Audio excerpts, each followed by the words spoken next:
All right, good morning, everyone, and thank you all for coming today. We have Angie and Kim from Arizona Community Foundation here to share their DEI experience and what they have done at the foundation. And so at this point, I think I'm going to hand it off. Angie, will you be starting off? Well, Kim's going to start the first portion of our presentation. We're very happy to have been invited today. I see some familiar names, so hello to those that I know.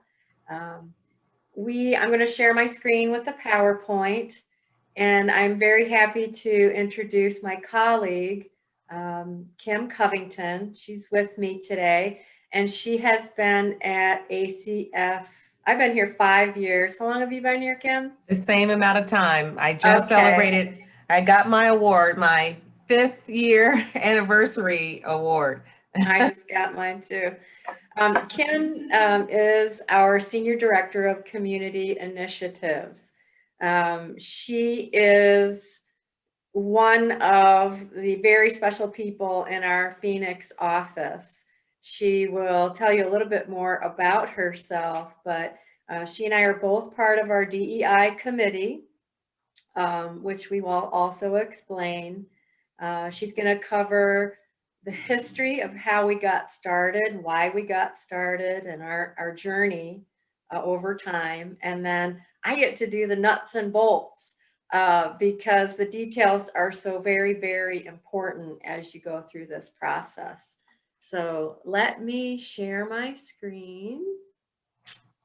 Well, thank you so much, Angie. As Angie shares her screen, I want to thank you for inviting us into your space this morning. As Angie mentioned, I am Kim Covington, Senior Director of Community Initiatives at the Arizona Community Foundation, and this is my second career. I spent 30 years in television news across the country and here in Arizona, and retired about 5 years ago because I wanted to really solve some of the problems that I had been covering as an anchor and a reporter for so many years, and I've always had my foot in philanthropy. I dipped a toe in philanthropy as I was reporting and covering the news.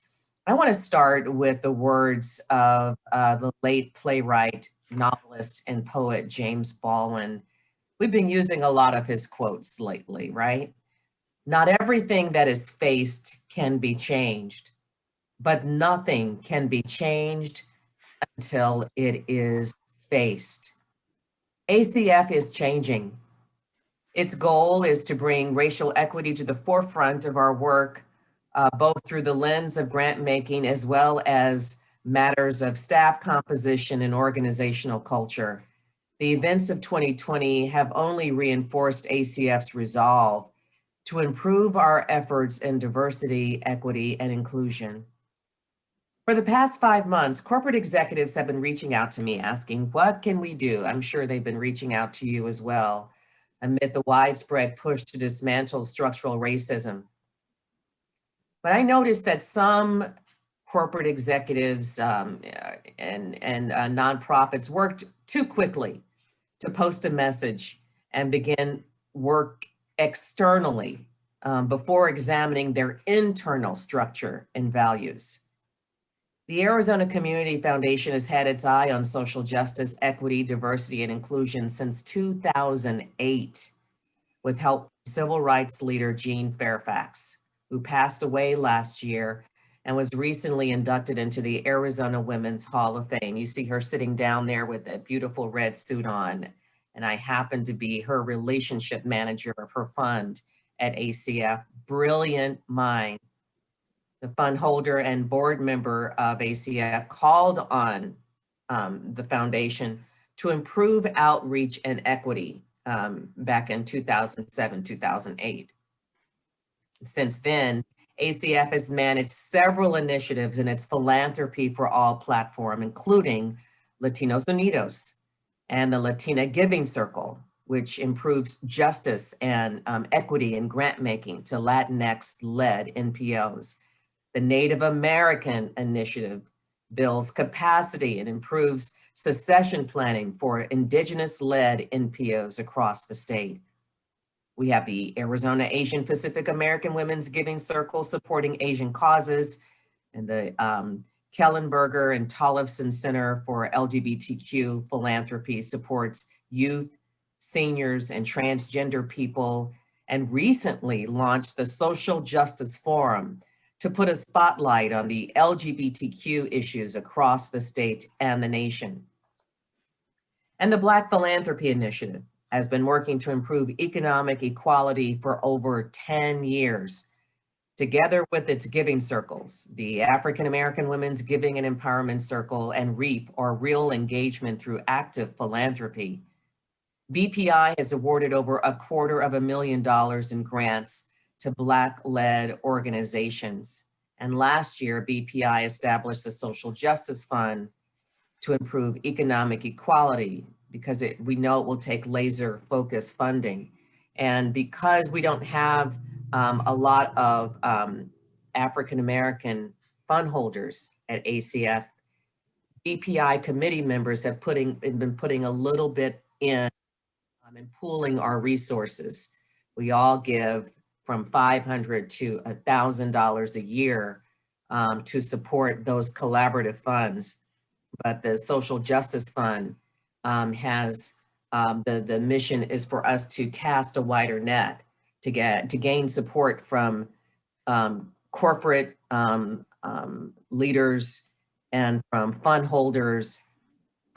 We have now reached, the Social Justice Fund alone has raised over $700,000 in just the last 4 months.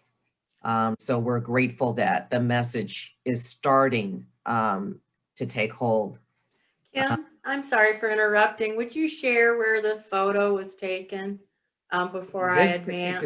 This particular photo was taken during the rallies that occurred this summer. This was in Scottsdale, near Scottsdale Fashion Square.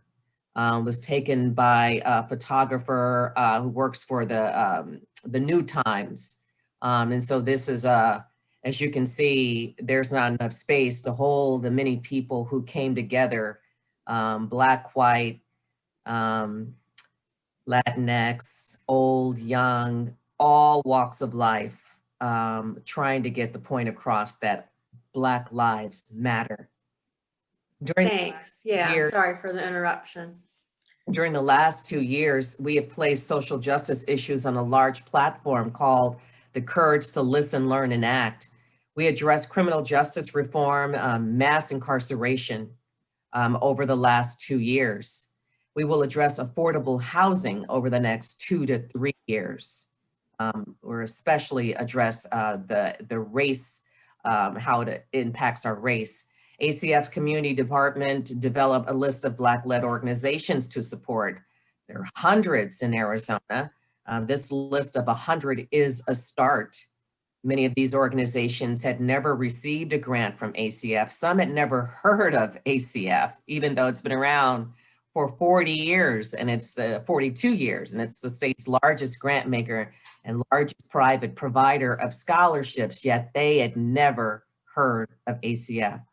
That's our problem. Others said they experienced difficulty establishing relationships with the predominantly white donors at ACF. We're trying to change that too.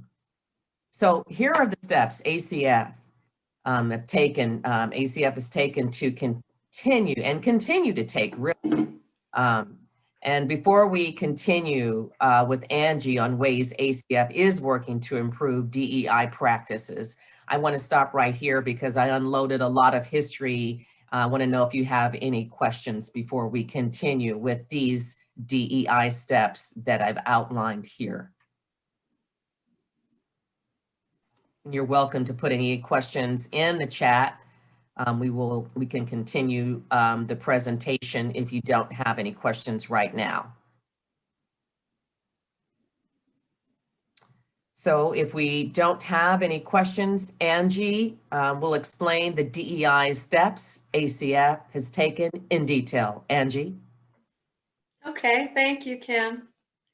And please, bear with me because this might seem a little tedious at points, but the details are very, very important because this is a journey. It's personal. It's not only organizational but personal, and how it's handled from the beginning can really affect your feeling among your staff and stakeholders, and your volunteer leadership. And Angie, before you continue, I want to stop you there to make sure we answer Melanie Emerson's question. Sure. She had mentioned, she was wondering, how, what started that conversation back in 2008.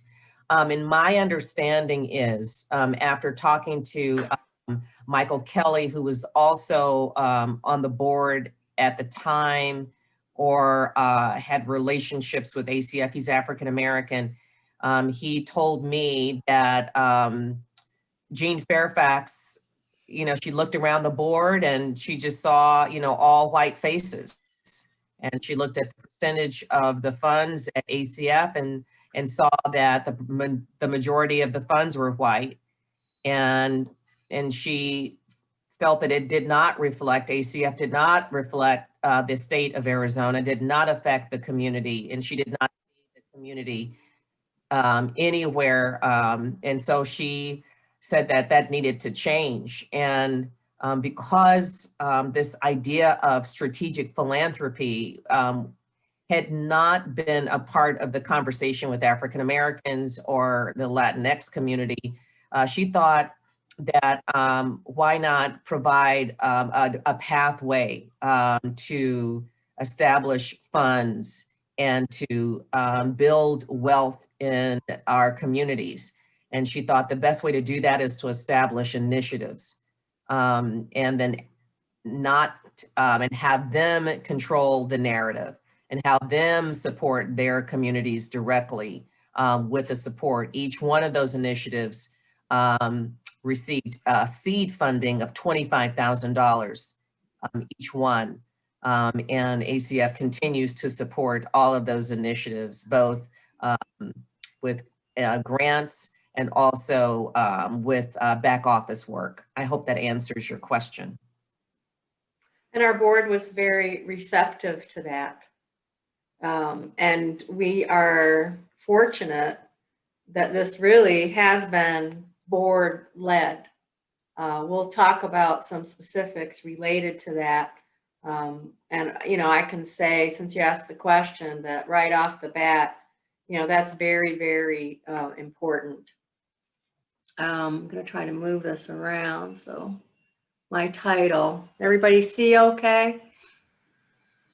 Angie, I have a quick question for you. Okay. You mentioned, that it's very important for the initiative to be board led. Could you explain a little more about why you feel that way and why perhaps it can be limited if it's coming from staff without board support? Sure. And I have some of that information in the slides, but it has to be established as an organizational priority. You have to, the board creates policy, the staff carries out the policy, or a nonprofit.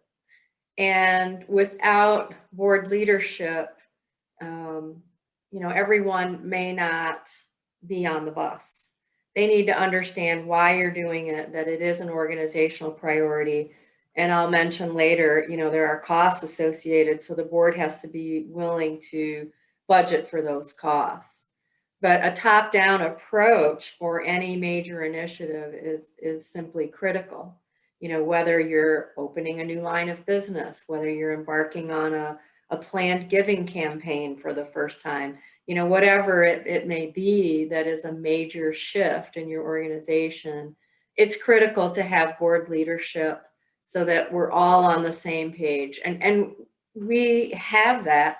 It's in our strategic plan. It's in our CEO's goals for the staff and the organization. And so it is something that has been established clearly as an organizational priority. Now we're a foundation, we make grants and have, all sorts of funding relationships in the community. If you're a smaller nonprofit,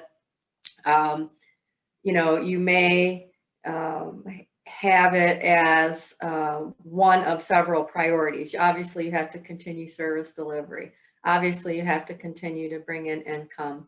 But for us, we wanted to lead the way, or our board decided, we are a statewide foundation and we want to lead the way, try to set a great example for others to follow. But, they recognized that it would take major funders making this a priority to truly affect change.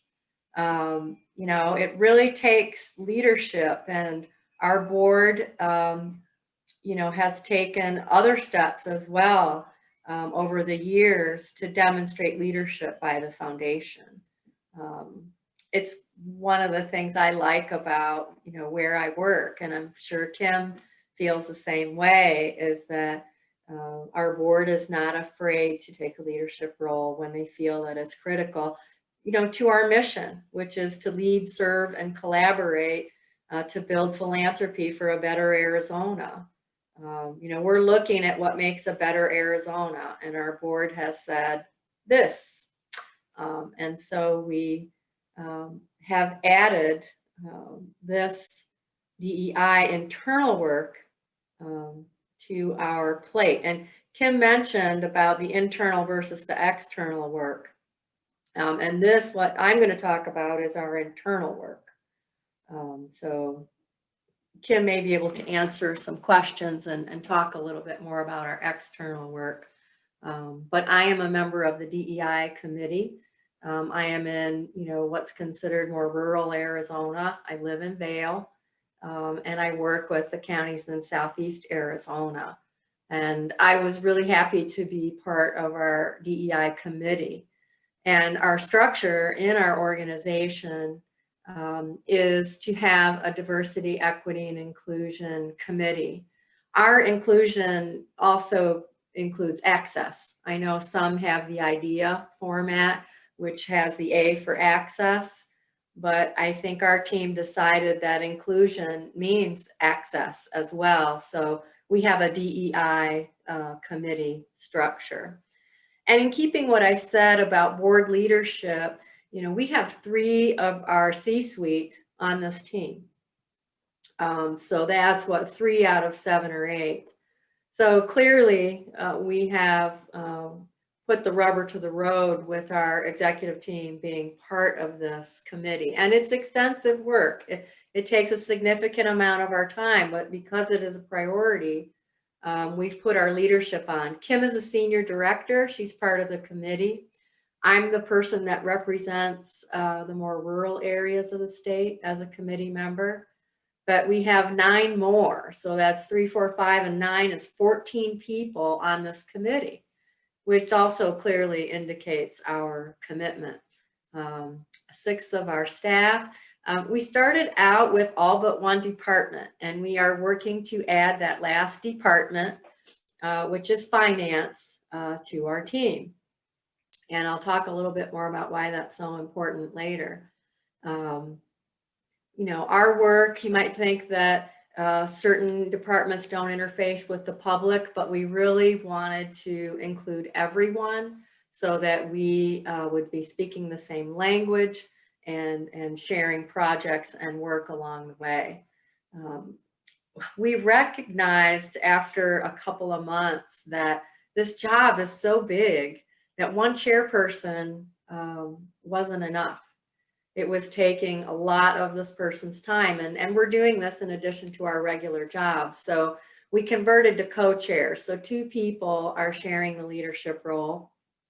They are from different departments, and they're not senior or executive staff, which we have those on the committee, as I said, but I kind of like this because it gives newer staff or more frontline staff the opportunity to really be part of the solution and help drive this. And I think that that's important for us. Some of our younger staff feel like their voices aren't always heard because they're less experienced, et cetera. Well, this is an area where they can lead and express their passion for this topic and the work that we're doing. So I think, and Kim, jump in and if you agree or disagree or share your thoughts too on this.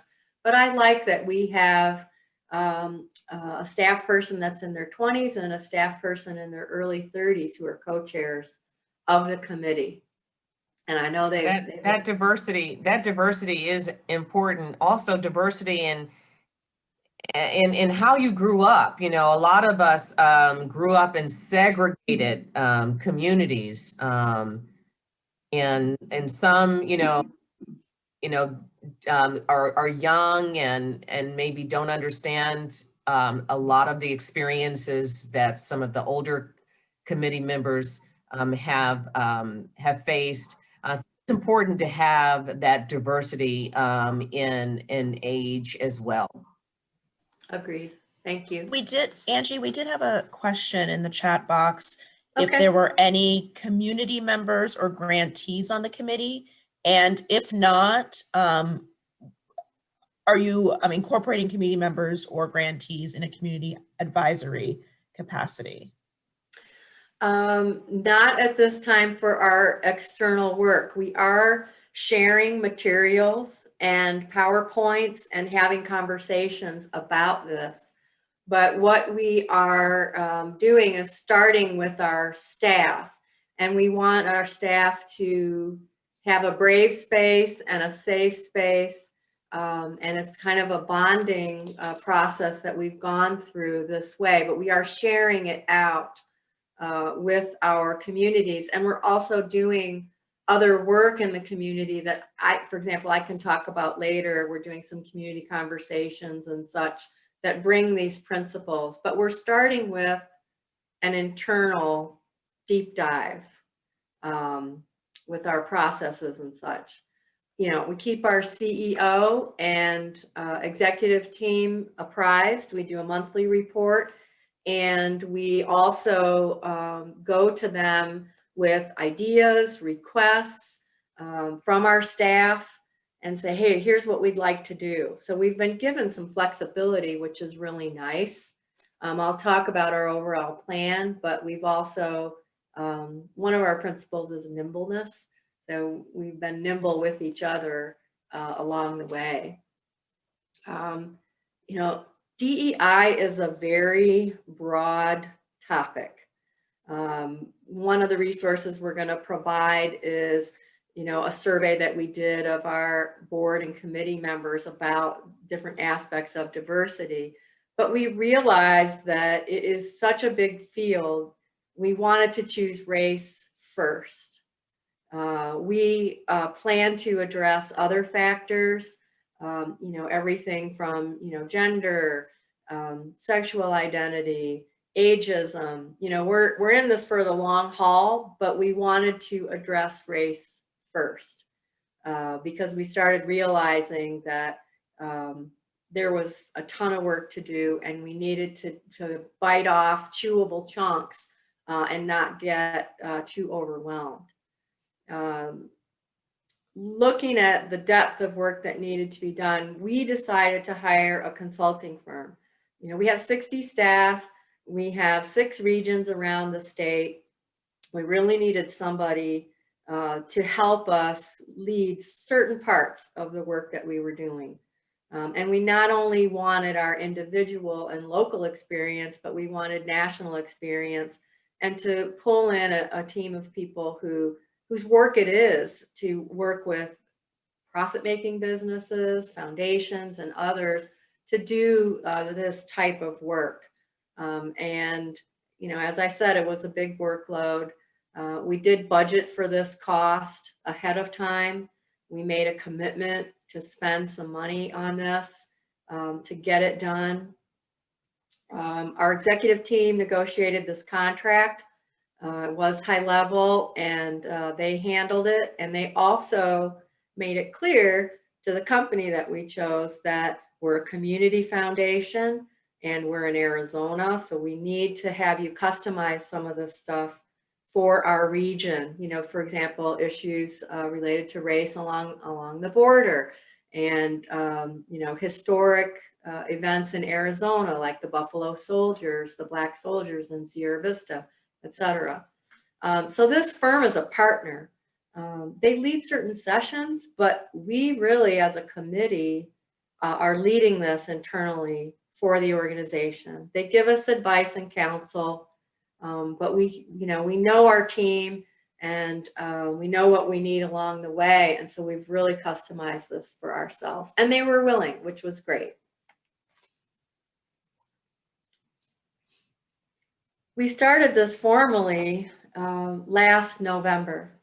The board was ahead of us. We'd heard about the addition to the strategic plan, et cetera. But last November, a year ago, it was rolled out at a full staff meeting. Our staff meetings are mandatory. We do them once a month. And our CEO made a long presentation about this. And he made the priority clear, tied it to our mission, reminded everyone where our board was, that he had, performance objectives related to this as a priority. And he told us that, we're doing this, and these sessions that we have for all staff are mandatory. Now, our staff is really busy. We do about 6,500 grants a year, and that's just one portion of the work that we do. Most of us work well over 40 hours. We're committed to the work that we do. But our CEO, Steve, made it clear that, yes, you will add this to your plate. You're going to find time, you're going to rearrange, and here's how it's going to go. So we all made the effort to make room for that. And frankly, a lot of us were excited about it. And so we were willing to do whatever it took. But he also shared our timeline up front and said, our idea is that we spend about a year on this first section. And he rolled out, the timeline that we were going to do some prep work, and our first session would be in February, and that we hope to conclude by November. So our fiscal runs April 1 to March 31. So we crossed this over a couple of fiscal years. And of course, in November 19 was prior to COVID. So that you'll see changed some things along the way. So everybody was curious about how this would go. And our consultant suggested some pre-work before we had our first in-person session. I'm sharing these items. They're in the public domain, so you can find them if you would like. The myth of race. That was a really good one because, we've found that our education has not included information about race throughout American history.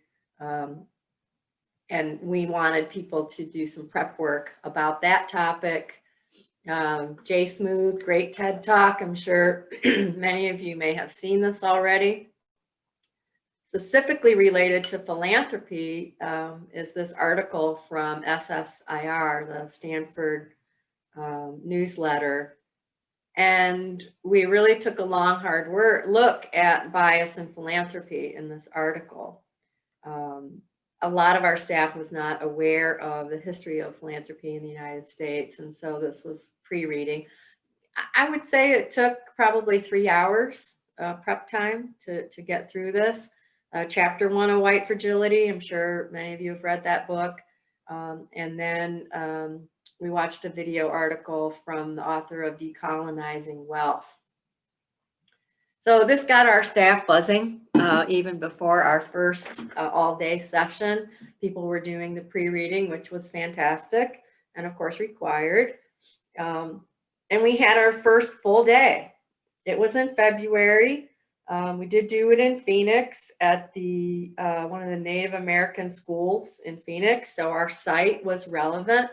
There are lots of places in Tucson that you could choose that also have historical relevance for this kind of work. We scheduled a full day.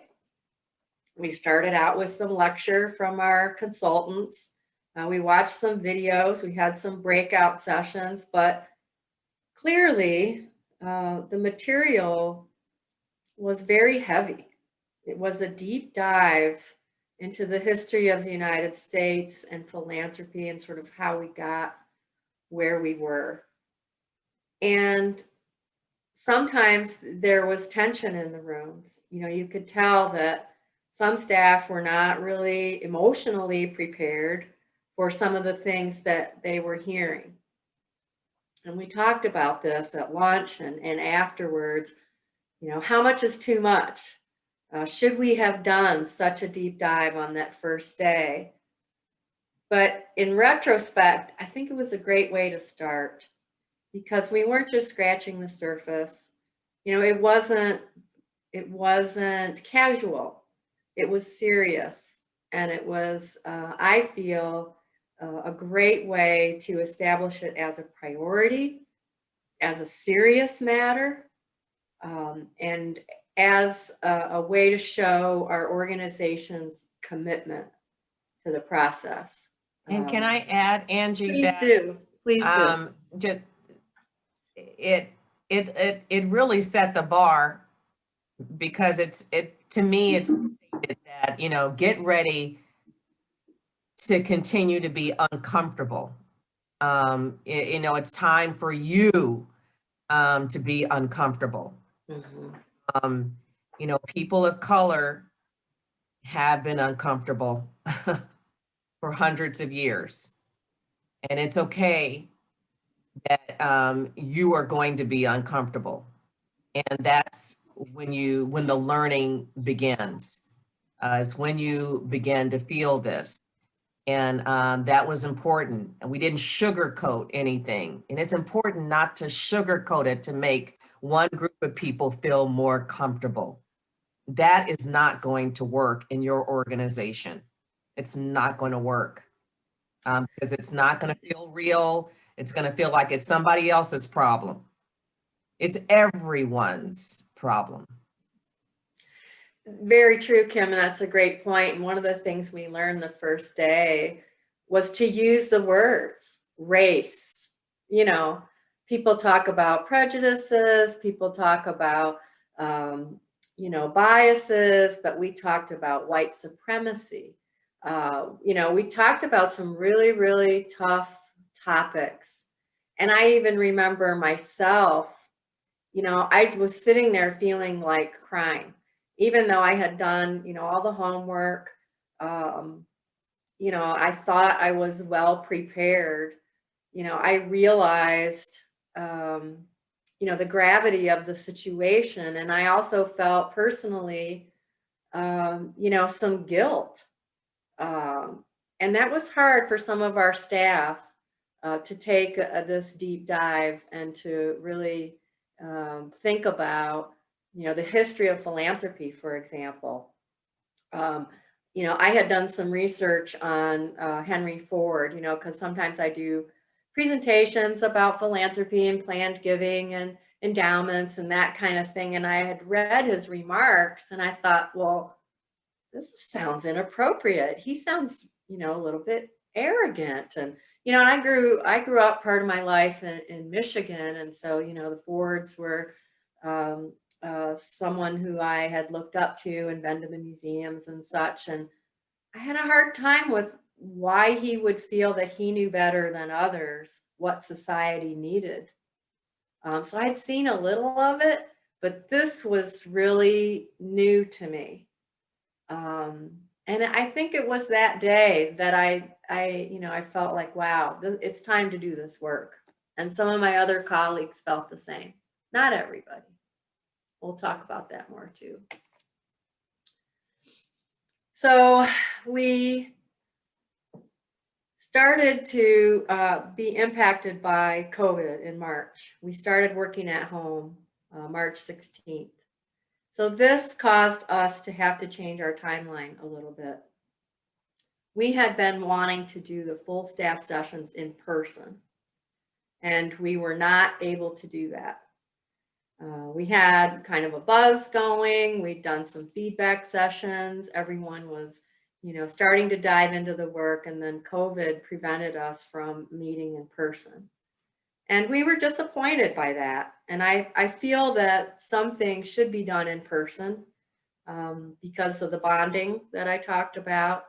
Excuse me. And also, if someone is upset, you can hug them. You can pat them on the back. You can comfort them in a way that you can't do over Zoom. But we decided to, keep going and make the best of it and see how it went. So our second full staff session was via Zoom. We did shorten it. It was not a full day. And we started looking at implicit bias. And we had more homework. We did pre-work.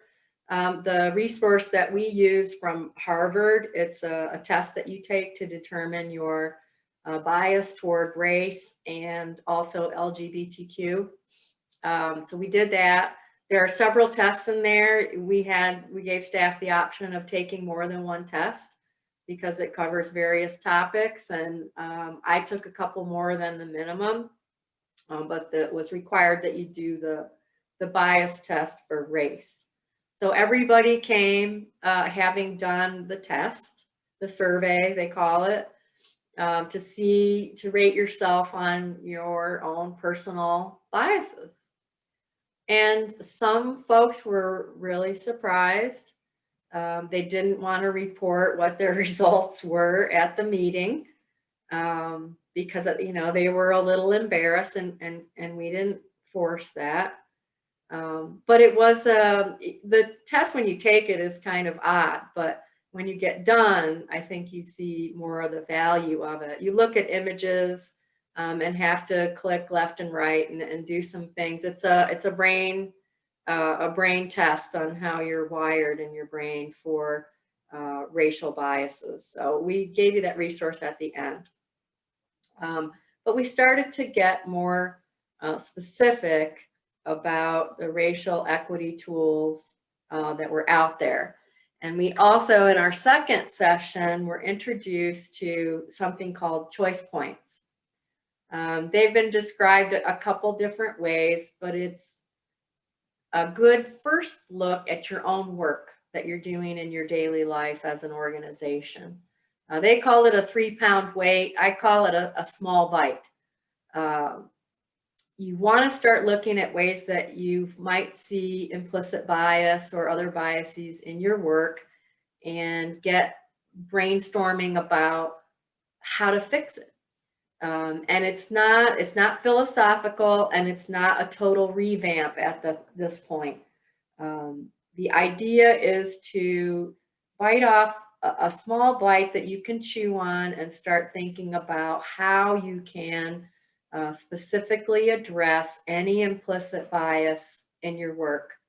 And one of the things that we were learning is that it's normal to have biases in your work, and even in software systems. If you're on Facebook, they know what you're looking at, and the algorithm brings up more things that are closely related to what you're already looking at, and it sort of walks you down the path. And it's been discovered that in all sorts of software, grant processes, et cetera, this weaves its way in. One of the things in my life, because I lived overseas and I went to a private school because they spoke English and I didn't speak Greek, which was the country we lived in, is that all my teachers were white. And a lot of them were nuns. And so, of course, I would pick up values, because you're a kid and you're pliable and you do learn from the adults in your life, and you can't help it, even if you don't want to have biases, you find them there. So we started to look at, okay, what am I doing in my work that might have bias in it? And it can be, you know, one of the things you normally do is work with people you know. So who are our vendors? You know, one of our groups picked our vendors. Are we using vendors that, you know, are owned by people of color? Or, you know, let's take a look at who we're buying from. How is there bias? Can we do this better? The group that I was in chose to look at our grant processes, our grant guidelines. Are they accessible to groups and people of color? Is our language appropriate? Is it too academic in its language? If we had someone who had English as a second language, could they understand it? What about our budgets in our grants? You know, are we making this difficult unless you have paid professional grant writing staff to receive our grants, etc. Scholarships. We looked at our scholarship process and started to investigate some of these things. Our big projects are coming later, but we started to gain ideas. We split into groups and each group came up with ideas. One was our investments, which is traditionally white male, owned, managed, led, everything. How do we start looking at our investments? And how can we educate our donors as well? So we spent some time in breakout groups. We reported out and started thinking long and hard about our work. And you can relate this to your organization as well. Even if you're not a foundation, you don't give scholarships or grants, you think about, okay, when a client comes in, what's our paperwork like? What's that process like? Are we serving, you know, the entire community well, or are we biased in any of that? And, you know, it's okay if you find things you want to change. I mean, that's the whole point of this exercise, is to be able to say, you know what, we can do better. You know, we do a good job, but we can do better. And we are finding ways that we can do better. And I don't know, I really like it. You know, for example, in the investment world, you know, there are only so many firms out there that we can use for our investments. And so we talked about letting them know we're on this journey and we would like to see them diversify. And that's, you know, that's a big step. We have investments. We're not, you know, we're not the biggest company in the United States, so we don't know what our influence is. But it's just letting our investment managers know that, hey, we're looking at things through this lens, and we want to know what you're doing. Same thing with our vendors. We can tell our vendors, we're looking to have more equity in our purchasing practices, and we want you to know that we're going to ask you questions about the diversity in your products, services, vendors that you use. Because those are little steps you can take along the way. It's kind of like, you know, Kim shared the list of 100 Black-owned businesses. You can vote with your dollars. You can buy from those businesses. You can choose to spend your money with businesses that have diversity, equity, and inclusion in mind. And you may think you don't have a lot of money to make a difference, but every dollar makes a difference.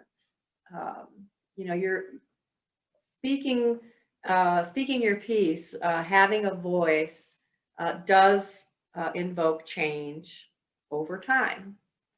You know, personally, I got myself this Better World shopping guide, you know, and I'm looking at my own personal shopping practices. It's really spilled over into a lot of our personal lives too. But it is, and I think you can see this is really broad and very extensive. You probably have a long list of your own vendors. You have a long list of your own donors. And you have to take these small bites, these choice points, start out by thinking about it and doing little things, because it is a journey. It is a process that you go through along the way. So you can see we're now at August. So every few months, we do a bigger thing. In between time, our work groups are meeting on their own, and they have some deadlines and some reporting out to do. Our consultant has helped us with some coaching. For example, my group, before we settled on the grants, was thinking, okay, if we put more diverse volunteers on our steering committees and grant review committees, then, you know, wow, we've really added some diversity, and that's a great place to start. But we were reminded by our consulting firm that we were starting with our internal processes. It's great to add diversity in your committees. I'm not saying you shouldn't do that. But the thing to get at is your internal work.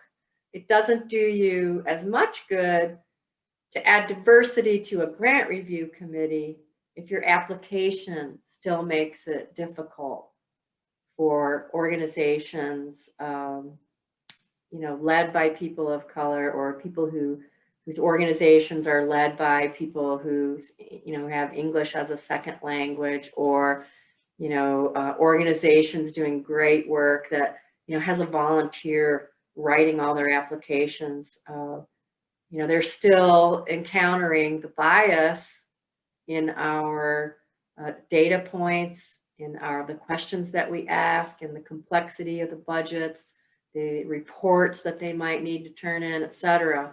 So our group sort of had to refine what its goals were after talking, you know, with our coach. And it's good, you know, I think this is another reason that we hired a consultant, was because to get that outside view. You know, we think we're doing well, we think we're making progress, but it's kind of nice to get somebody's outside opinion, and they say, no, you're a little off track here. Oh, this is great. You know, they give you the bird's eye view, they give you the view of the forest where we're in the trees. Do you have any comments on your Choice Points group, Kim, and how that process went for you when you really started thinking about our internal processes? Yeah, with me, you know, it was different because I felt like I was already doing a lot of the work. And so you know, that is what I do in community. So I was trying not to project so big. It's important to start small and see results from smaller projects first. That inspires you to look at larger projects as well. But to take those small steps and have those small victories, I think, is a great model. Yep, small victories are important. That's a great point. Thank you. One of the things we found is that we didn't have enough data to define where we are. We have a database that's quite aged. I think we've had it for 20 years.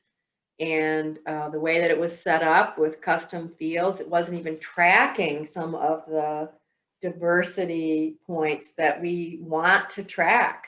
So it's like, how do we know we're there when we can't choose a starting point? So we are switching our database, and we are, you know, in a place where we can choose what we want to track. So that's wonderful.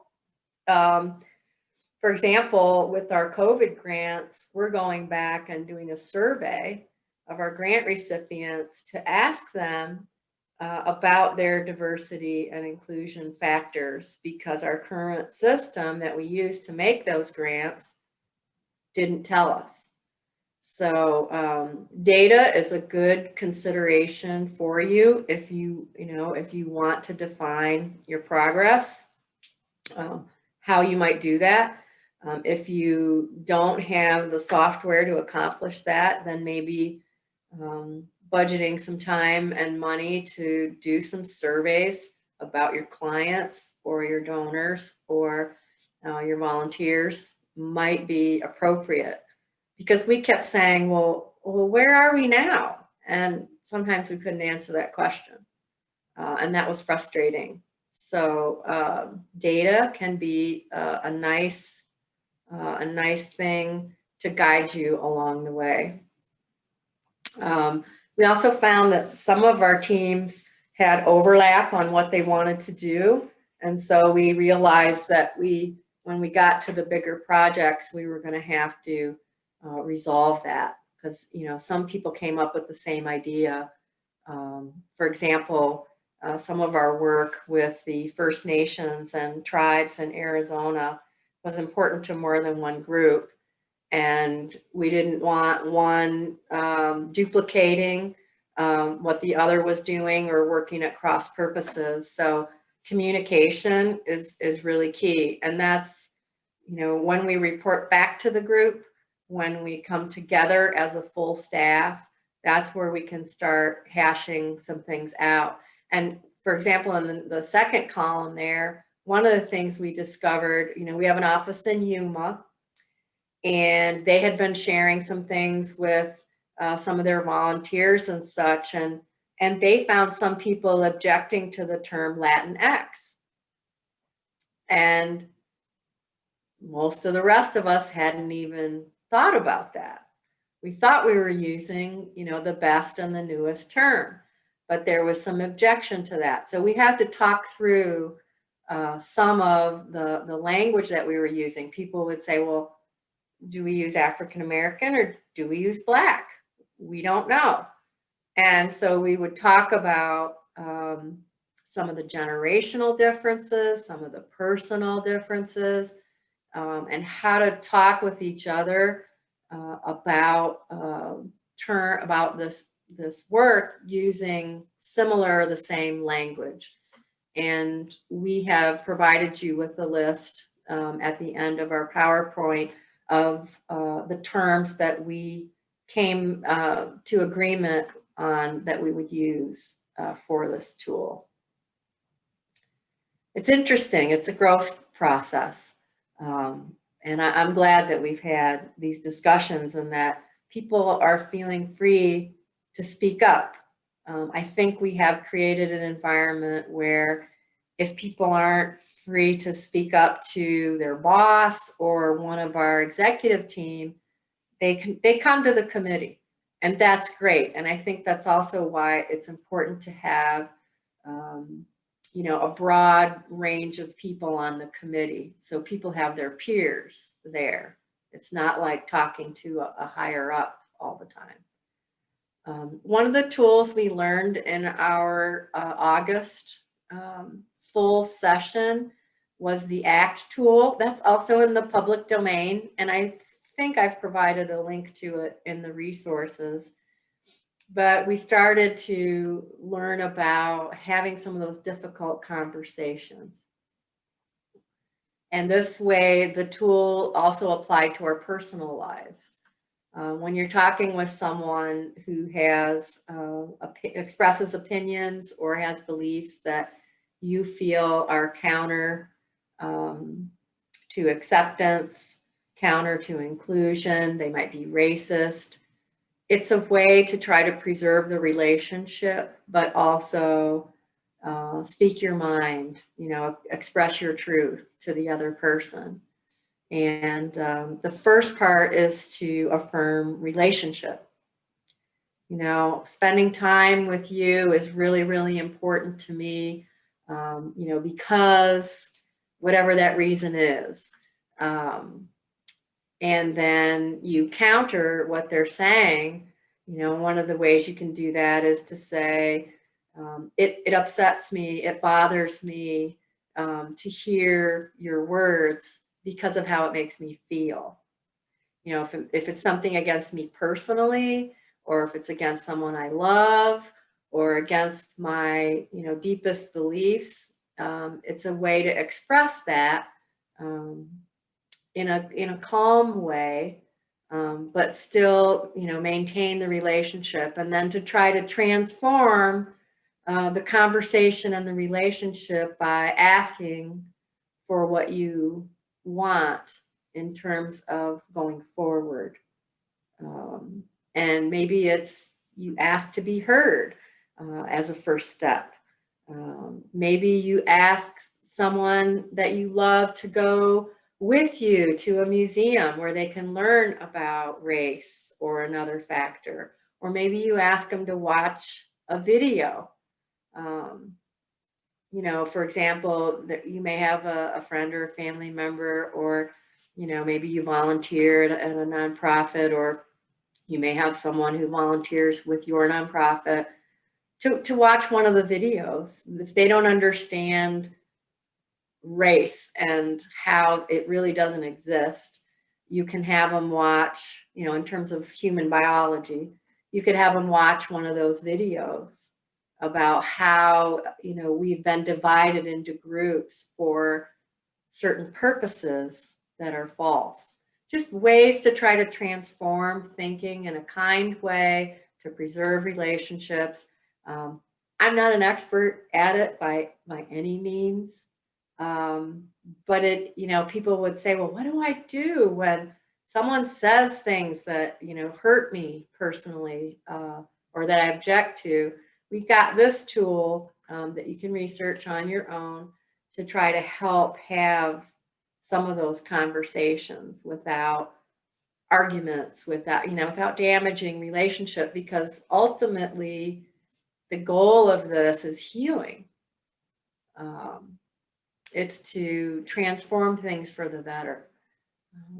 One of the things that we didn't have at the beginning and that our staff asked for was these talking points. What do we say when someone asks us about the work that we're doing and our goals? And so our brand and impact team has developed some talking points for us to explain why we're doing what we're doing, what the goals and objectives are, and to help us through any potential difficult situations. Because we do want this to be positive and healing, and we don't want to come across as super critical or punishment, because as my grandma used to say, you catch more flies with sugar than vinegar. Not that you don't have to say the truth, but it has to be couched in terms of love and affirmation. So that's a tool that we have. Kim, have you used the tool? What's your experience with the ACT tool? I only used it during our training period. I thought it helped you to remove yourself from the situation and look at a situation more objectively and more with the lens of DEI. I think a lot of us don't know how to remove ourselves from a situation to address a certain situation. So I think that's how it helped me. I feel like I am starting to use it a little bit more. You just need to continue to practice. This is something that you can't put down and pick up. It needs to be practiced every single day. Yep, you're absolutely right. And this crossover between personal and organizational beliefs can be hard to navigate. If you personally are very passionate about something, but you don't want to damage a relationship for your organization, it's a hard line to know. It's a hard line to walk, and it's hard to know exactly where that line is. So this is where, conversations with your leadership are really, really important. What if you have a staff person who resists this process and says, you know, I don't want to do this. I didn't sign up for this. This isn't part of my job. You know, what would you do in that situation? And we wanted to try to troubleshoot that, but you know, but it's a hard thing to determine. Every situation, you know, is different, and you're not sure what's going to come up. I know a lot of organizations issued statements after George Floyd was murdered about their stand on the situation, and some feared their relationships in community would be damaged. And they, you know, you may be the person who is on the receiving end of negativity, either from a member of the public, or it could be one of your donors, it could be a coworker, and you know, knowing what to do is hard. So for difficult situations, we have a resource in a few of our staff people that are from our brand and impact team. And we can either direct folks to them or bring them into the conversation. You really need a resource for each other, so that you don't feel like you're going to do or say the wrong thing. You know, this is a process. This is something that takes work over time, and it isn't easy. And recognizing that and providing staff support for that is really important. You don't want someone to feel like they're out on a limb alone. They need to have a confidence in the backing of the organization and have a clear understanding of what they're supposed to say, you know, what are the steps along the way, and how do we do this? You know, I have been working, excuse me, with someone who was the diversity, equity, and inclusion officer for Outback Steakhouse in Texas. And he did that work for about a dozen years. And I didn't really know that job title existed until recently. So, you know, none of us are experts at this. We're learning along the way. And I think the staff support is really important. I can't see the chat, so if there's any questions, somebody's going to have to tell me. We actually do have a question. Okay. Can you share some measures of success that ACF ties to DEI for the organization and the CEO? Well, we have the goal of having a DEI plan being adopted. Not sure what the deadline is for that. I think our big projects that we're starting to work on in the next couple of months are part of that. And those are specifics about how we're changing the work that we're doing, but our staff is coming up with the ideas of what we need to do. For example, our grants process, you know, our investments. We're trying to sort out and measure where we are so we know where we're going.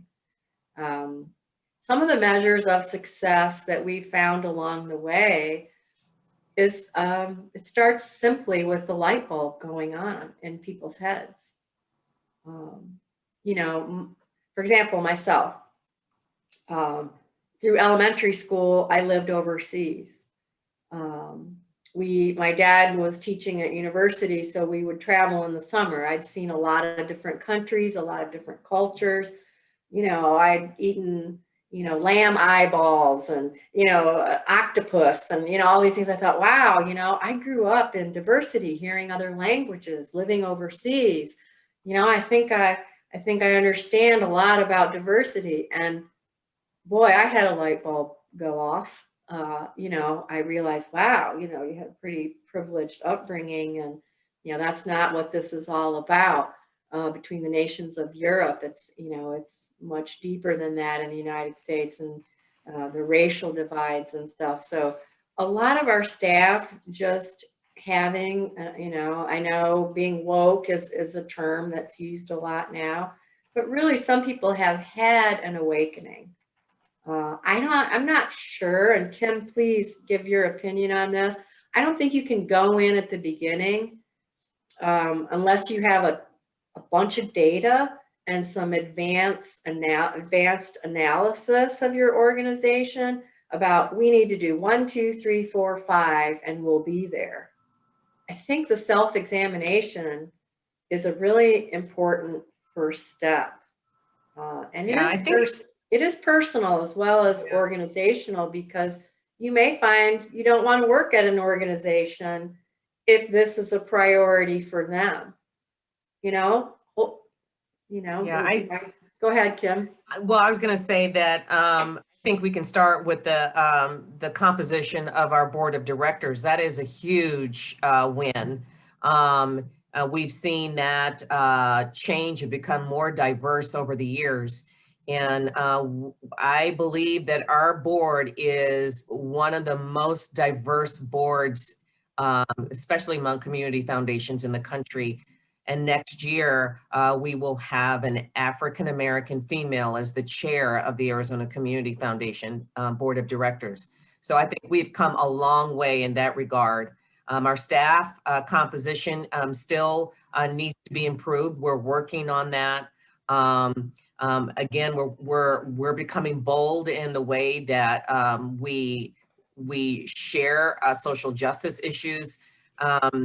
We were pretty progressive in the way we shared mass incarceration, the mass incarceration issue in Arizona over the last 2 years. We brought in community and we sat back and we let them lead and we let them tell us. We let people with lived experience guide us through how we should be presenting mass incarceration. That was a huge breakthrough and was very uncomfortable for ACF. So we let them say, this is how it should be presented. This is the direction. These are the workshops. This is what we should be saying in front of our donors.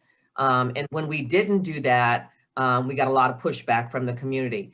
So we know that community needs to come in more at ACF to drive some of the conversations. We're working on that, but those are just two of the wins. Yep, good point.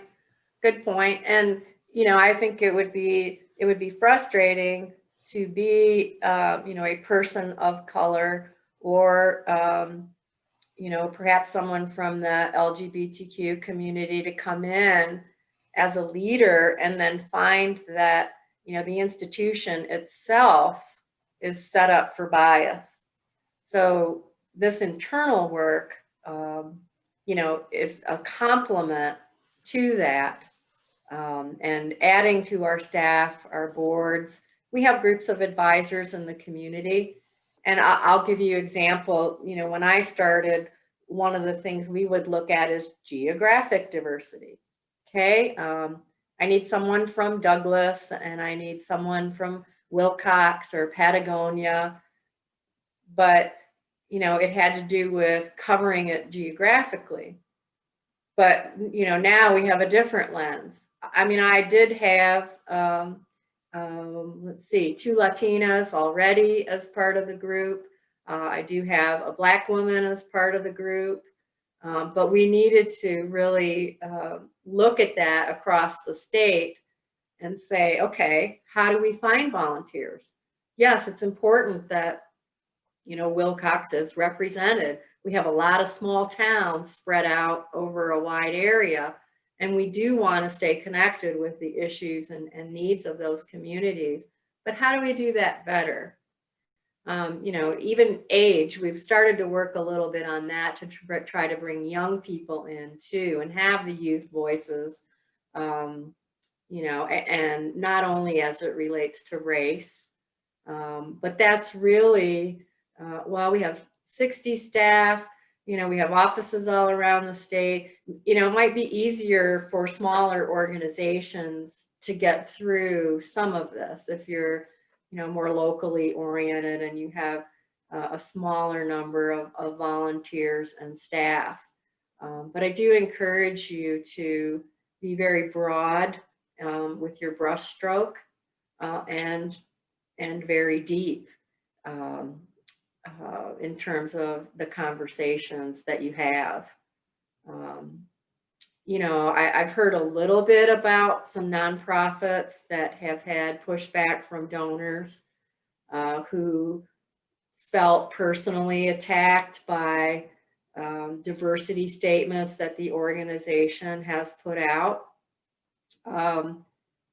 So, you know, we haven't really had a lot of that. You know, I kind of wondered about that, especially since my area is rural. But these are things that, again, the board has to take a lead on and set policy. And it's not really, you know, the staff that springs this as a surprise on anyone. You know, it has to be thoughtfully done. You have to be prepared ahead of time. And you also have to think about your values. And our leadership has made it very clear what, you know, the organization values are, and that we will live according to our values, that they're not just words on a piece of paper. But we are, you know, we are listening, you know, we are processing. You know, this isn't anything that can happen real quick. You know, we have diversity on our board, but our steps along the way, I think, are yet to be determined. You know, for example, buying a new database and converting is very expensive. If that's something you need to do to track diversity factors, you may have to plan for that over multiple budget years, you know, because these things can cost tens of thousands of dollars and be expensive. You know, if you want to diversify your staff, it may take you time to hire people of color, or, you know, include other diversity factors that you want to be sure are on your list. You can't just fire people and replace them because, you know, they're the wrong color. So, you know, it does take time. And I think that we've learned a lot as a staff going through some of this process. And I think it's important to be thoughtful about it. We want to act quickly, but we do want to do it carefully and appropriately, you know, for everyone. Some of this we've already talked about, you know, who's setting priorities, who's setting policy. It isn't, you know, we keep saying this, it isn't easy. And so knowing that your leadership is committed to this is really important. Because when, you know, you're wearing 5 different hats and, you know, you're working 50, 60 hours a week, it can be hard. So, you know, you have to hold each other up and give each other the energy to get everything done. You know, we're also working in a pandemic, which also, you know, adds fatigue and challenges to this process. Doesn't make it any less valuable, but we all get tired of Zoom meetings.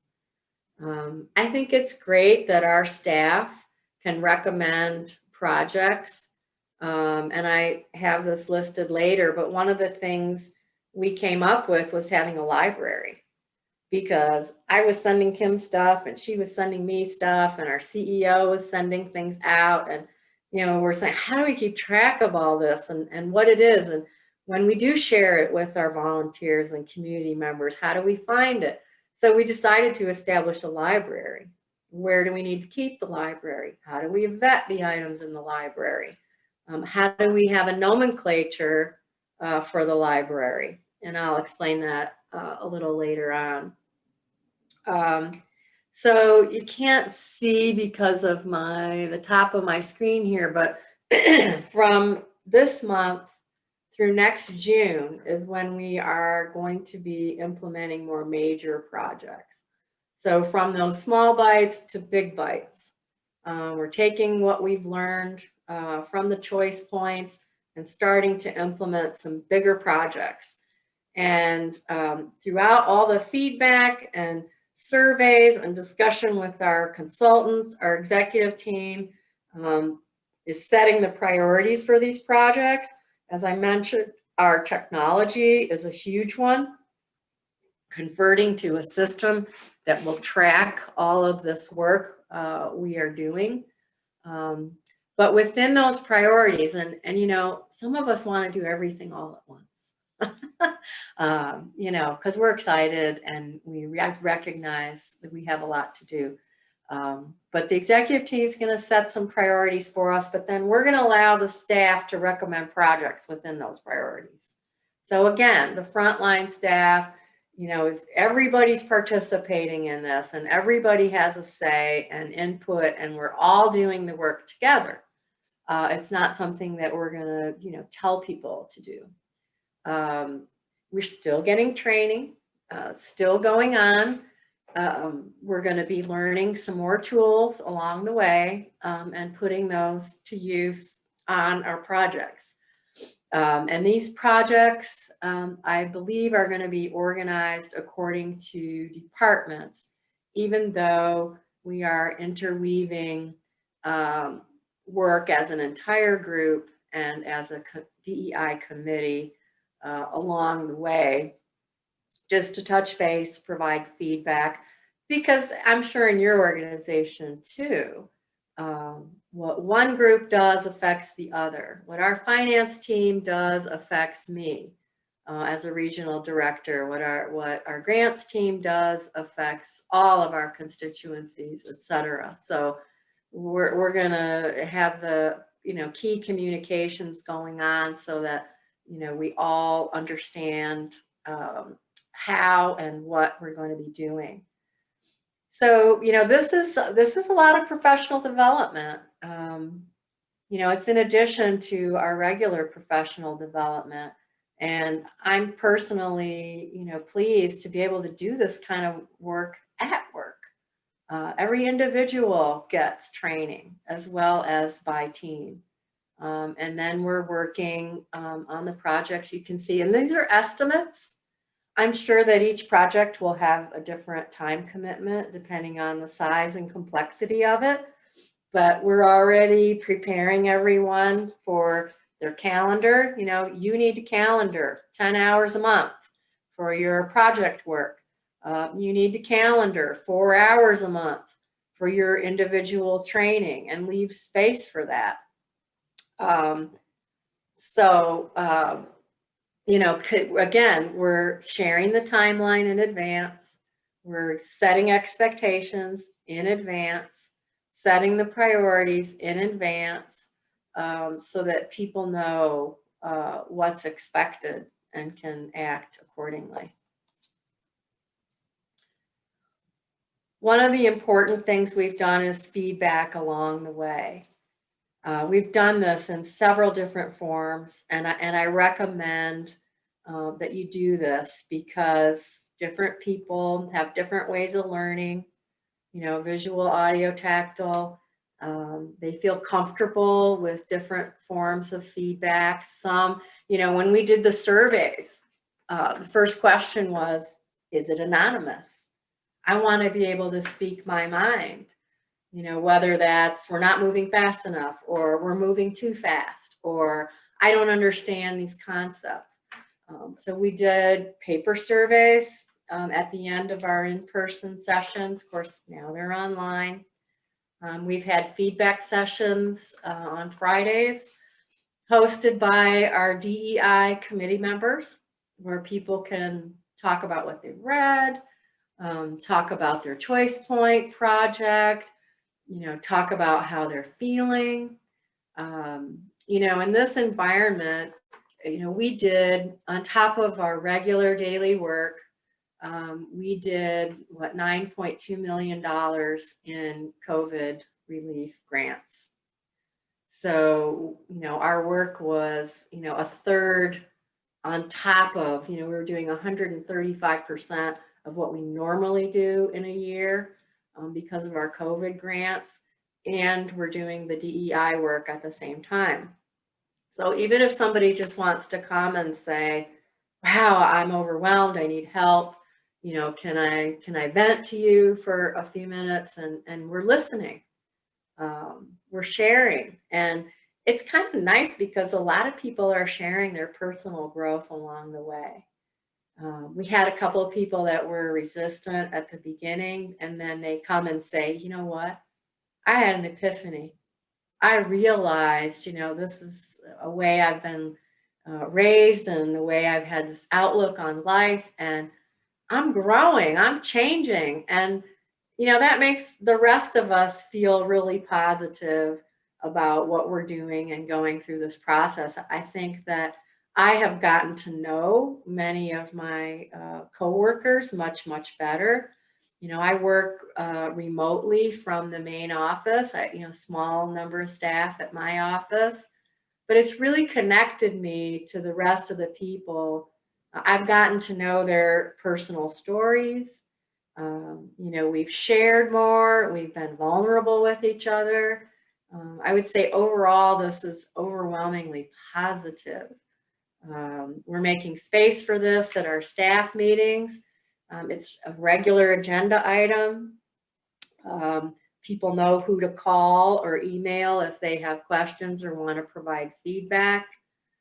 We've made changes to what we've done by Zoom. A lot of people said, can't do a 6-hour Zoom meeting. We've got to keep this to 2 hours or less. So we just broke it into pieces, and we're flexible with that. And what really works, Angie, if I can step in, what really works those longer Zoom sessions like this is those breakout sessions. You really, you know, it's really hard to learn from a lecture. It's important to have those different breakout sessions, and Angie's right, sharing stories. I think, Angie, when you shared a very vulnerable story, you and another member of our staff, that really changed a lot of people's perspectives, and that spoke much more deeply and spoke volumes, and it versus sharing data or sharing someone else's video or sharing, you know, a quote. When you can share your lived experience, that really breaks down a lot of barriers. And so I really, really appreciated that. And when a coworker said, I just realized that I've been experiencing white privilege, that's when I knew this training was working. Mm-hmm. Exactly. Yeah, we call the storytelling DEI log instead of dialogue sessions. What these are is it follows the, and I have information on this in the resources too. It follows, for example, the personal narrative. If you've heard of that, Harvard has some good workshops on telling your personal narrative. And the first one that we did was to talk about the first time you were exposed to racism, either experienced it personally toward yourself, or you saw it in, you know, one of your experiences, you saw someone else be racially discriminated against. And the story that I told was, you know, I told you I lived in Europe. We went to the concentration camps, Auschwitz and Dachau. So that was my first experience, and I was in elementary school. And so I told the story of that experience, how it affected me at the time, how it affected me for the remainder of my life, if at all, and it did. And then lastly, to tie it to the work that we're doing now, and how that relates. So, oh, now my dog's gonna bark. Sorry. Another key point that, and Kim, maybe you can share on this too, is one of the rules we have is that our white staff cannot go to our staff of color and, you know, work out their guilt and shame and, you know, start telling their stories and adding that burden to our staff of color. We made it a rule that you can't do that. That we don't want to add, you know, it's an emotional burden people are carrying already, and we need to be sensitive to that.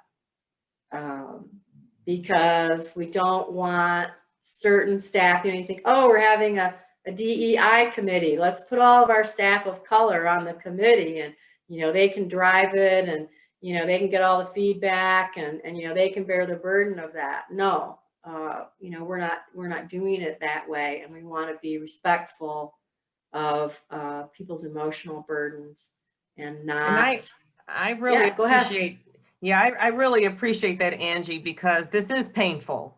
I have lived a life where I've experienced, you know, racism almost every day. There's someone saying something or doing something. And it is painful to share that. And I started out sharing that, and it just was traumatic over and over again. And our Race Forward partner said, no, you don't have to put yourself through that anguish and that emotion over and over again. And, you know, a lot of corporations are hiring DEI directors, and almost all of them are Black or Latinx. And we're saying, you know, maybe that's not a solution. You should not hire someone who is Black just because, or have someone lead DEI just because they're Black, is what I'm trying to say. It's great that organizations are creating those positions, but we're saying they don't always have to be Black or brown, and that white folks need to lead this conversation too. Mm-hmm. Yep. One thing we've not done, but we've talked about doing, is having affinity groups within our staff. And that would be a group that, you know, all of our Black staff could get together and talk about, you know, the DEI work and share, or, you know, Latin staff could get together. And we haven't implemented it again, or excuse me, we haven't implemented it yet. And we're not really sure whether we will or not, but it is something that we've been discussing. I think that would be entirely up to your organization. You know, we've talked about wanting to bring people together, but on the other hand, you know, maybe there's some things that if you're not Latin, you might not understand. And do we need that support group or not? So that's on the table. We haven't done it yet. I'm not sure maybe if anyone attending has an affinity group at work, you know, how that's worked for them. I'd be interested to know. But, you know, other corporations do have affinity groups. You know, I was part of a women's group at a previous place that I worked, but we just haven't implemented those yet. We're going to do DEI log sessions on a regular basis to let other staff tell their story. I was one of the first two people. It was both members of our DEI committee who went first, and now we've asked for volunteers. So we're going to continue the sharing process and the storytelling process, and also each time, you know, we're continuing the pre-reading that people do before our sessions. So it is a matter of education. You know, it's blended. I mean, I think you can see, you know, we're reading, we're talking, you know, we're working, we're educating ourselves about history and all sorts of things. I mean, and that's why, you know, we say this is a process. You can't come in and say, in 3 months, we're going to have X, Y, Z. I mean, I guess you could, but to do a thorough, deep job, I think it needs to be multifaceted, and you need to spend, give it the time it deserves. I mean, this really does deserve your time and effort. So Kim, you want to start with some of these takeaways?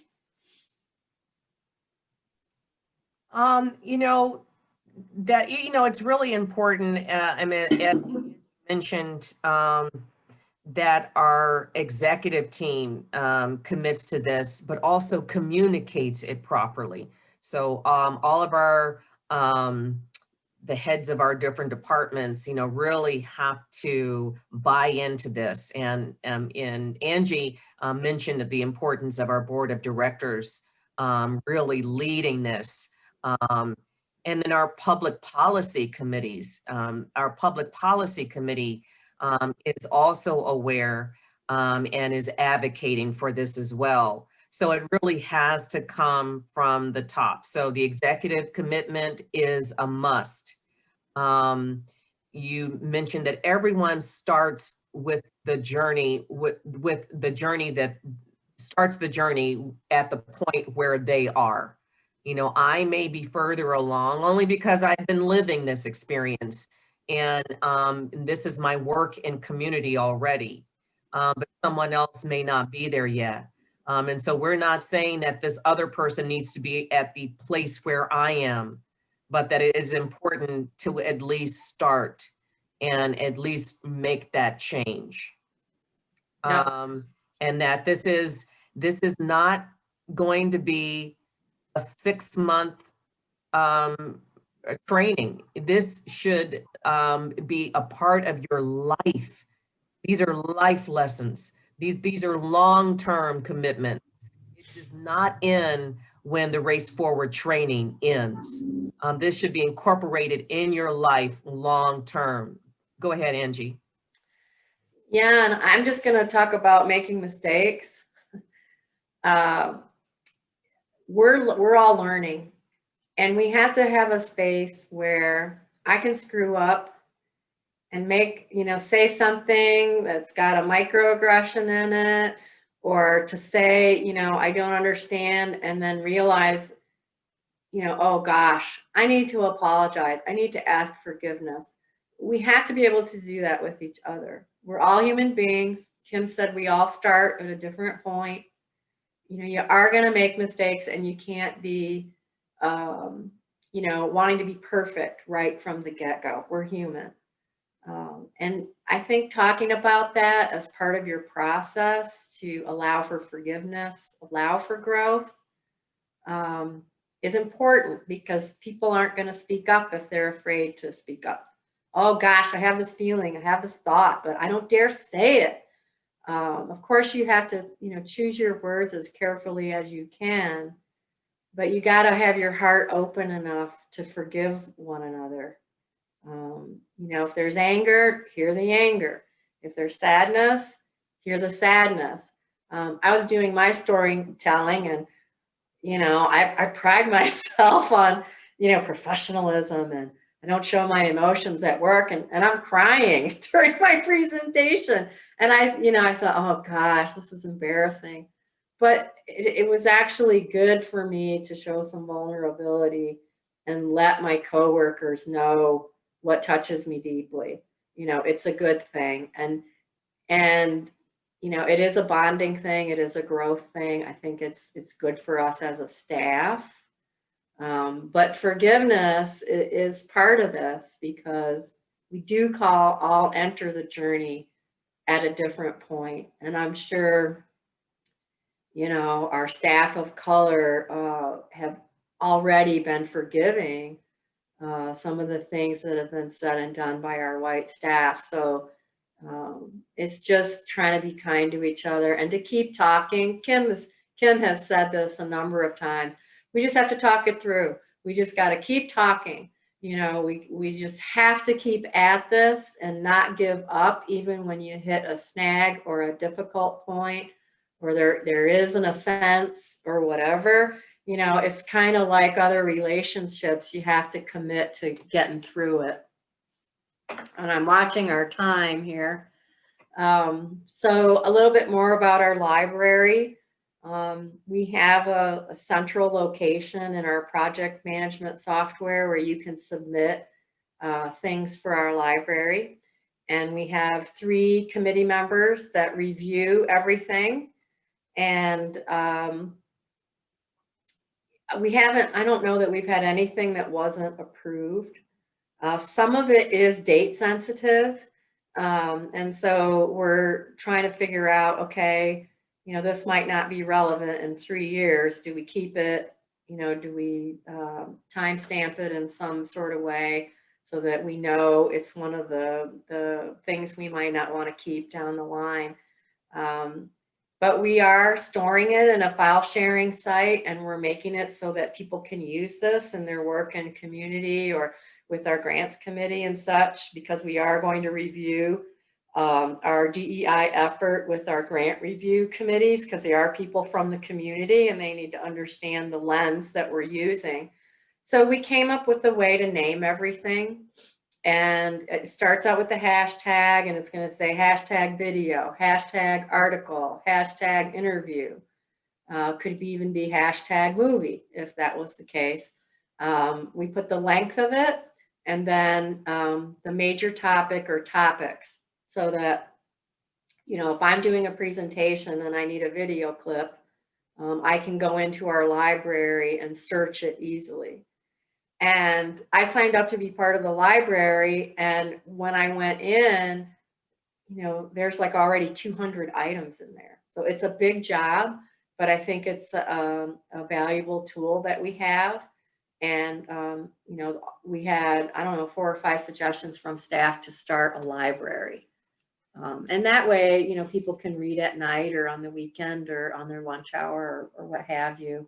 It's there for them, and they don't have to search through to figure out what they want. Here's a glossary of terms that we are using. Some of these we knew, some of them were new to us. And as I mentioned earlier in the slides, not everybody spoke the same language when we got started. So, what is an advocate? What is an ally? I mean, ally is not on this list, but we wanted to start providing a glossary of terms so that people can, use the same language, and also start to consider some of these things, like what's the difference between, racism, prejudice, discrimination, how do I sort through? Is it a degree or, degree of prejudice? Is that how it works? Or, so some of those terms are defined here. And obviously, it's online. It's from Network for Good, so you can find this easily. These are the board survey categories that we did. We had collected a little bit of data about all of our board members, but we specifically surveyed them to find out more information, because, is someone Hawaiian or are they Filipino? You can't tell by looking. We didn't want to do it that way. And so we asked them to disclose. And then we also went ahead, even though we're working on race first, did the gender identity and asked people their preferred pronouns. And Kim did it today. I didn't do it today, but when we have our meetings, we put our parentheses with our pronouns after our name. We're trying to get into using those practices of inclusion and diversity. So let's see, here's some more resources for you. The ACT tool, the Affirm, Counter, and Transform tool. This is readily available for you. The surveys that I talked about for implicit bias, it's an interactive process where you see images and then click with your right hand and left hand from Harvard. You could use that if you chose. There is a report from the Council on Foundations about going all in on, changing the way that foundations do their funding and their work and community, great report. And then the network of terms that we shared with you, you can find that online as well. Any other resources you'd like to share, Kim? Our email addresses. Okay. Yeah, if you have any other questions, we're happy to either answer them now, or you can forward them to our email addresses listed there. Yeah. And We one did of have a my question. things is read. Just read. Read lots of different stuff. You know, the Stanford Social Innovation Review is a great resource. I would say the Kellogg Foundation has some fantastic resources for DEI work. They have been in the field for about 20 years, way ahead of us. Yeah, I think that Kellogg's and Ford, they lead the conversation in this area. And yeah, they've been at it for a much longer. Okay. We did have a Alright. question. So we did have a question. Did you transform your board with or without changing the expectations of the members? You know, I think Steve was very clear about the goals, and the I believe the chair at the time, Shelley Cone, were very clear about the importance of improving diversity on the board. So that was extremely intentional. They shared those intentions with the board, and they were all on board with that. And Kim, I'm the one who asked that question, and the reason I asked it is because I've seen a lot of organizations, you know, when they go down this road of diversifying the board, there's a lot of automatic assumptions about revising the commitment criteria.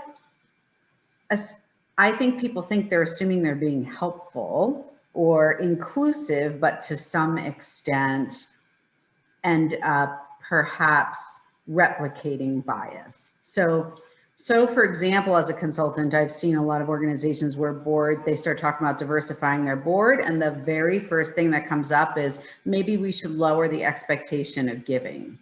As if it's in tandem. You know and something? it's double-edged. You're absolutely right. It did not happen at ACF, but this is happening to me right now.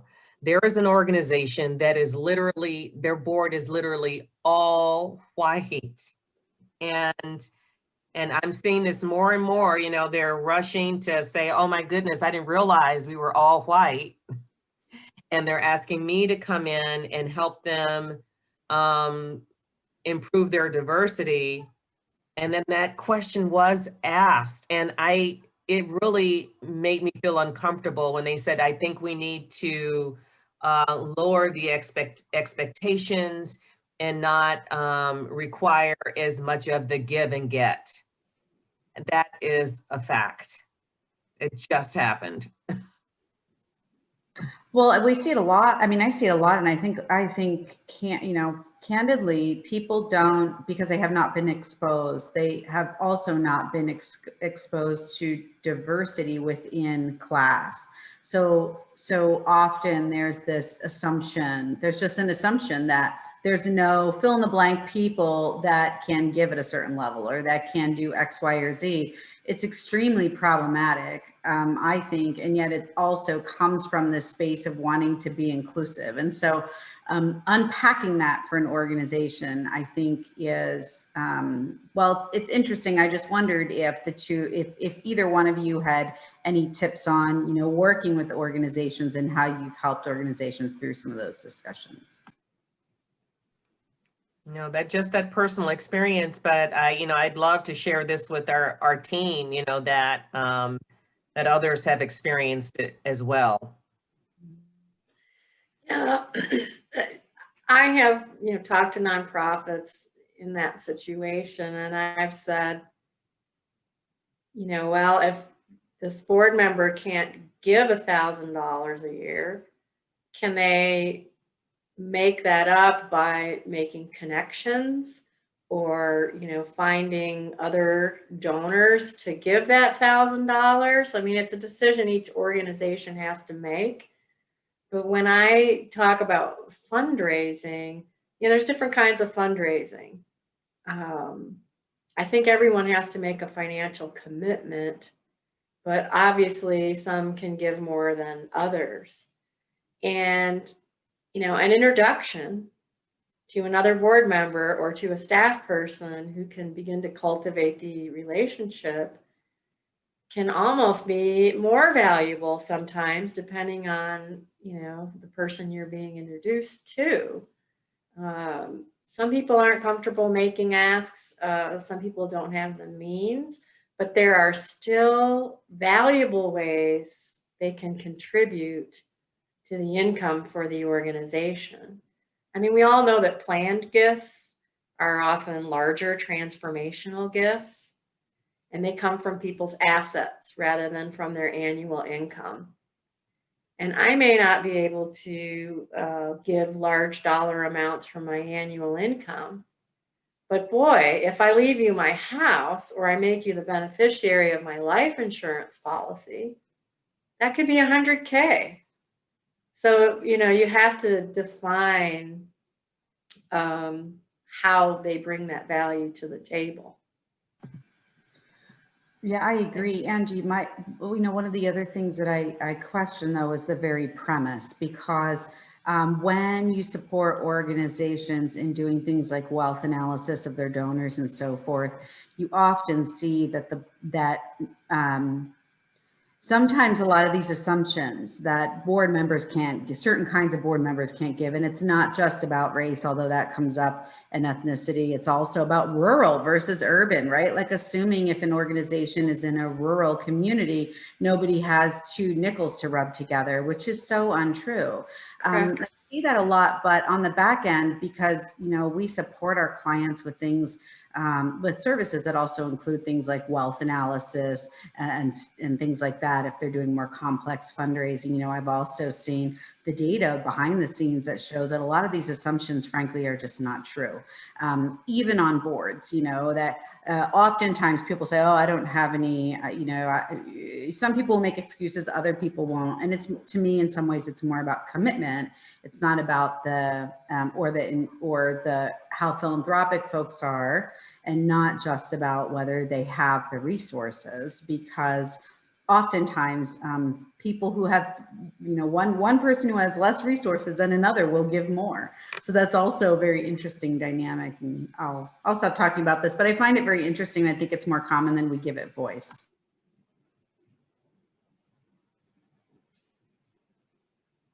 Any other questions? I'm amazed at how much Angie can remember.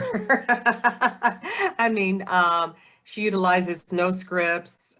She speaks from memory. I think that's how important this training has been to her, and just hats off to you for retaining all of this and being able to articulate it so well. I really appreciate it. She has really lived this journey, and I'm just so proud to work with you, Angie. Aw, thank you, Kim. I'm proud to work with you too.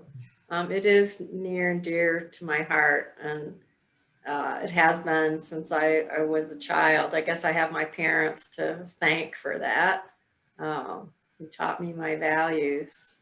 So anything else? Anyone online? We have a few minutes left. Is anybody else on this journey? And is there anything you'd like to share about your team's journey as you've gone through or starting DEI work? We're certainly not the only ones doing the work. There are a lot of great experts out there, a lot of great consultants, a lot of fantastic facilitators. We used Sharifa Rowe with our social justice conversations. Sharifa Rowe is local, but she's used across the country. Raquel Gutierrez is one of the best.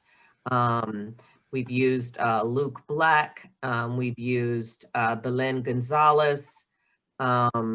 We've used Jael Comfey, who lives in Montana to support our Native American initiative framework. There are some amazing consultants who understand this work. Matthew Whitaker is another. So I know that a lot of you all are you don't have to spend a whole lot of money. Of course, ACF has made a tremendous investment in this work, but you do not have to spend a lot of money. Diversity Leadership Alliance is another local organization that provides ongoing DEI training, not very expensive. So there are just a lot of local resources where you can start. And again, as Angie mentioned, sharing those articles and resources and sharing your stories, you will make a deeper connection when you do that. Well, I just want to thank the both of you so much for being willing to put this presentation together. We started a Courageous Conversations series a number of months ago, and I see Cynthia and Brian and Milton and Innocent on the call, and collectively this group and two of our other colleagues who couldn't be here, they just did a fabulous job of really getting these conversations started. And what some of the feedback that we heard from people is, yeah, but how do you actually do this? Like, you know what I mean? Like let's have these real conversations about how this work gets done in an organization and how maybe, it's kind of messy. Angie was on the call, and I am just so grateful that both you, Angie, and Kim have been willing to come and really share very tangible ways of how you got started for this group that wanted more and was very interested. And we're so grateful to have you as partners in this state and to know that this is happening and to know where there are leaders where we can reach out to. So thank you so much for being willing to do it for the group who is excited to learn more.